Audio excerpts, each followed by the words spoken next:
안녕하세요. 김병호 강사입니다. 자, 오늘은 수능 대비로 리트를 진행하는 문제에 관해서 한번 다뤄보도록 하겠습니다. 네. 최근에 제가 이제 수업을 끝내고 나면은 이제 그 수능 대비를 하는 이제 수험생이 리트, 즉 법학 적성 시험 문제로 연습을 해도 되는지 물어보는 경우들이 많아졌습니다. 특히나 이제 고2 이상 그 정시 중심으로 대학을 가겠다라고 하는 학생들이 이제 많이 이제 물어보거든요. 근데 예, 결론부터 말씀을 좀 드리겠습니다. 네. 결론은 현재 3학년 6월, 9월 평가원 모의고사 기준으로 했을 때 이미 1등급이 나왔다. 1등급 확보가 된 학생에게는 권할 수 있습니다. 제가 좀 말끝을 좀 흐리고 있죠. 네. 실은 조심스럽습니다. 그 이유에 대해서 좀 밝히겠습니다. 제가 좀 결론부터 얘기를 했는데 실제로 2등급 이하 학생들, 2등급 포함입니다. 2등급 이하 학생들에게는 도구로 작용할 가능성이 매우 높습니다. 자, 그 이유는 왜 그러느냐?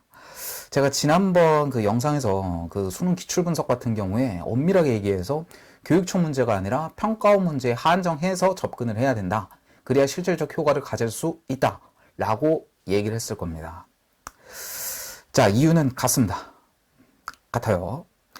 실제로 교육청과 평가원 안에서도 기조 그리고 문제 구성 방식 자체가 조금 다르다고 말씀을 좀 드렸죠. 네. 이 법학적성 시험의 형태를 한번 보죠. 크게 세 가지 형태를 가지고 있습니다. 그 첫 번째가 언어 이해, 두 번째가 추리 논증, 세 번째가 논술입니다. 자, 그런데 이 중에서 실제로 수능 대비로 활용 가능한 영역은 1등급 학생이라 하더라도 언어 이해 영역으로 한정을 해야 됩니다.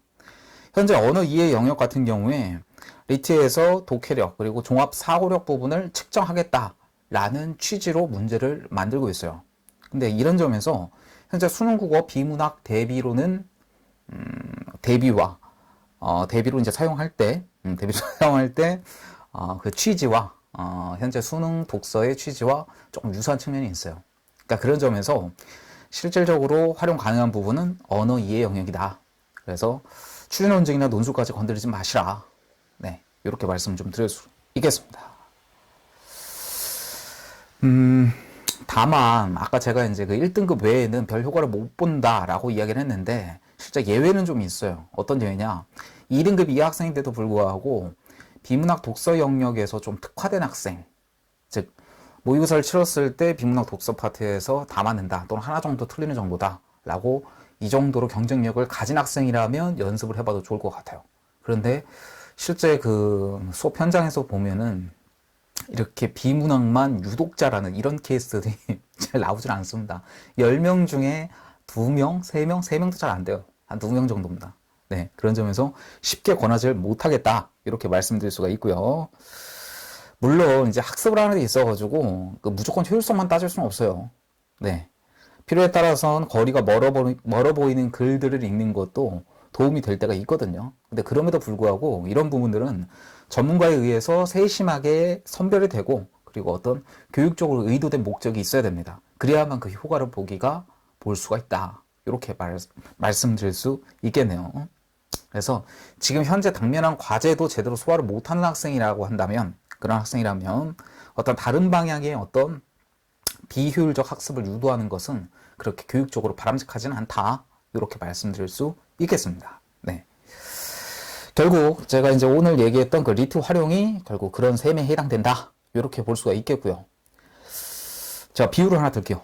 보거 관련 요리는 맛있죠. 자, 그런데 이 부분은 전문 요리사한테 맡겨야 됩니다. 마찬가지입니다. 우리에게 그 필요한 국어 학습, 특히 수능 국어 학습과 연관해서 학생들이 무분별하게 접근하고 있는 문제들, 이것이 우리 아이에게 큰 도움이 되지 않을 가능성, 오히려 거꾸로 독이 될 가능성도 염두에 두시고 접근을 해야 된다. 이렇게 말씀드릴 수 있겠습니다. 자, 마지막으로 하나만 더 팁을 좀 드리겠습니다. 제가 지난 시간에 수능기출 분석에서 보면 사후 분석의 중요성을 많이 이야기를 드렸죠. 자, 그런데 리트 문제를 활용을 한다 하더라도 사후 분석, 즉 문제의 선택지하고 지문의 증거, 지문의 근거하고 이 찾는 연습, 결국 위치 찾기 연습에 대해서 굉장히 강조를 많이 했는데 그 위치 찾기 연습에 이 리트를 활용하지 말고 실제로 그랬을 땐 큰 효과를 못 봐요. 왜 그러느냐?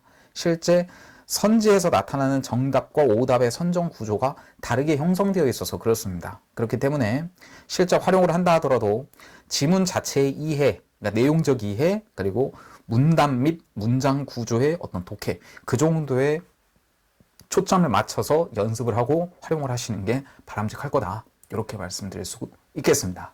네. 자, 오늘은 리트 대비, 수능 대비로 리트 대비가 아니죠. 수능 대비로 리트를 진행하는 문제에 관해서 질문이 많았기 때문에 한 번은 이런 언급을 좀 할 필요가 있겠다라는 생각에 저 영상을 좀 올려봤습니다. 다음 시간엔 또 다른 좋은 영상으로 찾아뵙도록 하겠습니다. 오늘은 여기까지. 오케이.